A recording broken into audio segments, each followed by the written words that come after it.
Simulator training in Moscow's Star City. Here, astronauts are trained to cope with all the situations that might arise during a spaceflight. They're repeatedly given different combinations of technical faults. This teaches them to react quickly in an emergency.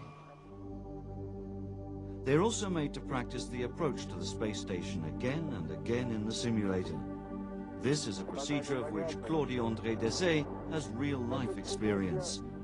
In August of 1996, the French ESA astronaut took part in a research mission on the space station Mir.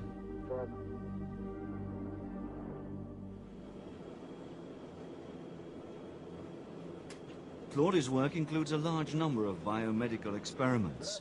With the Haignere lab, she carried out experiments into how weightlessness affects perception. With the loss of gravity, the body also loses crucial information. We no longer feel weight when standing or sitting, but we need this feedback to orient ourselves. How does the body compensate for this loss? Medical researchers like Claudie study these problems in order to increase our understanding of the human body. Some changes resemble diseases of the bones or the cardiovascular system. Her research is an important part of the work of the European Space Laboratory in the ISS.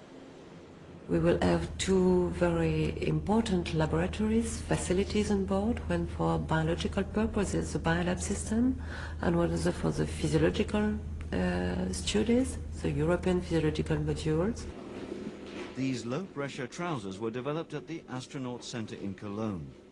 The pressure created by the equipment draws the blood back into the legs in a similar way to gravity.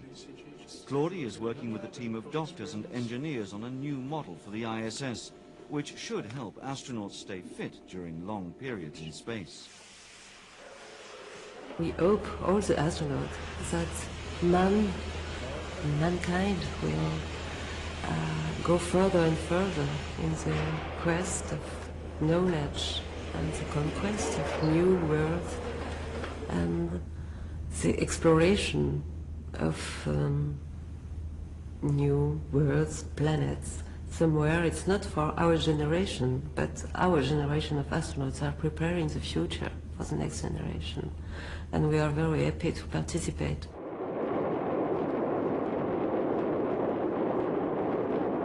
When she will lift off from the Russian Baikonur Launch Center in October on a French mission, Claudie Dessay will be the second European to visit the International Space Station.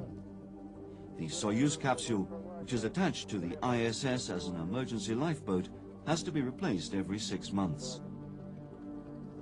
Claudie will therefore return with the capsule, which is currently on the space station.